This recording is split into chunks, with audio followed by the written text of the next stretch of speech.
So a lot of people want to know what happened with Hallie, which I get, it's natural curiosity.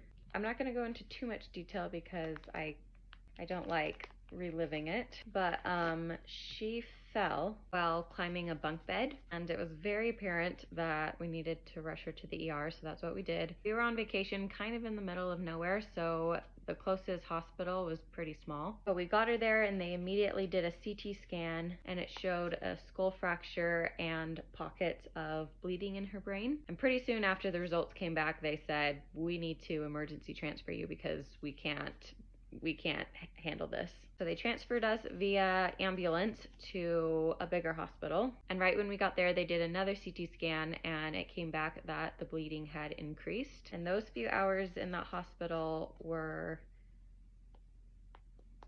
the scariest moments of my entire life. The trauma teams and the neuro teams were in our room constantly. After a few hours of being in there, they basically said, hey, if it comes to it that she needs emergency brain surgery, we can do it here. We're capable of doing it, but we're not a pediatric facility. So we would feel way more comfortable if we transferred you to a children's hospital, which the children's hospital was 3 hours away in New Orleans. And that was a super scary decision for Ryan and I. What if in the 3-hour transit, she starts going downhill? Like there's nothing really you can do in an ambulance. But they did a third CT scan and it showed that the bleeding had stabilized. It wasn't increasing any. So then just based off of all the doctor's recommendations, we said, okay, yeah, let's transfer her. They were gonna do a life flight helicopter over there, but the weather was too bad, so 3-hour ambulance ride over to New Orleans. She basically slept for like 48 hours straight. And that first day in New Orleans, Hallie would wake up and she'd look at us and she'd talk to us for 2 to 3 minutes and then go right back to sleep. Like she could not last longer than 3 minutes at a time. And then at like 4 a.m. the next morning, she had her fourth CT scan and they wanted a close-up look on her fracture. She fractured her temporal bone, which is the bone right here. It's a pretty significant fracture. It starts at the base and it goes all the way through all her hearing bones. The results from that CT scan came back that though it is a significant fracture, she wouldn't need any surgery, and that was like the biggest relief ever. We're still not sure about how it impacted her hearing. So in like 6 to 8 weeks, we're supposed to go see an ENT and have a hearing test done. I can't really think about that for too long because then I'll just start sobbing. So we're just praying that the fracture and all the nerves and anything that was impacted just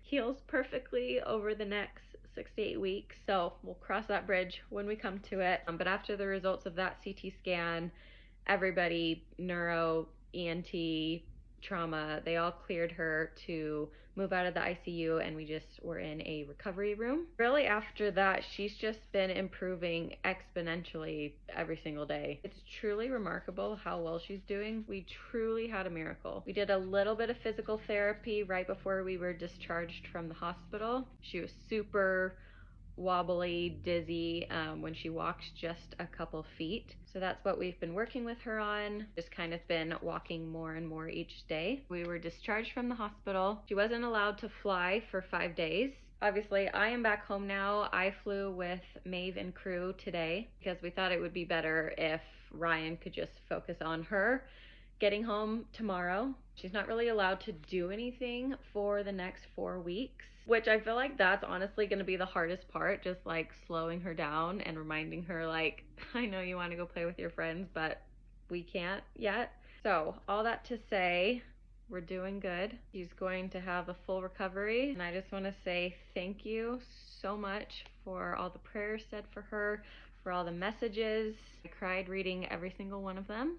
As you could probably expect, my emotions have been all over the place the past week. Some days I feel like just completely shutting down, deleting all social media, and never talking to anybody ever again. That sounds dramatic coming out of my mouth, but truly that seems like a good option for me. Like that's my natural instinct. That's what I want to do. And I reason with myself. I think I kind of just want to not act like it never happened, because it did, and that will always be a part of her and her story and our story, but just for her sake, just try to get back to our normal life, our normal schedule. That's probably what will be best for her. But also right now it feels like so unimportant to post about things. It just seems like the silliest thing in the world to post like a outfit video. I told myself baby steps. If I'm filling up for it, I'm gonna do things that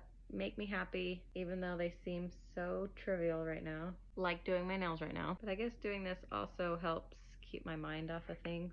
The most important thing is that we're okay. Hallie's okay. She's doing great. We're now just praying that everything heals great over the next month.